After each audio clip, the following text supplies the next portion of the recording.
Paano nangyari yung love story niyo? Ganto kasi yun. Oy, saglit lang! Nag-inaman kasi kami. Oy! Saglit Sige, lang. go.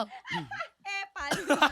Go, go, go, go, go. Go, kwento. Hindi kasi, Madam Chair, parang ilang taon na akong parang, di ba, trabaho, pagpakatatay, di ba, nagiging busy ako para kung ano pang kaya kong gawin bilang isang ama.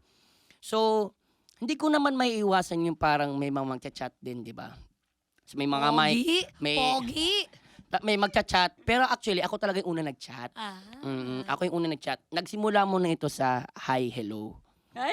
Oo, hi, hello. Tapos ako kasi, Madam Chair, totoo hindi kasi ako, actually after birthday ko to, kung hindi ako nagkakamali, Isay, siguro mga March 23 ata tayo nakita, o 25. Grabe. Mga ganyan. Right after your birthday. Right after my birthday. Ayoko kasi yung parang, yung manliligaw ako. Yung, ang pogi, di ba? Ayaw manligaw. Oo, Madam Chair, kasi parang gusto ko na parang, okay, mag-meet tayo ngayon. Mag-meet tayo, usap tayo, kain tayo, kwentuhan tayo. After that, tatanungin mo ko, pwede ba kita maging girlfriend? Ganun na kaagad. Kasi, kaysa mangligaw pa, sinasabi ko na parang, pwede naman kitang ligawan araw-araw kahit tayo eh. Ay, iba rin yung atake.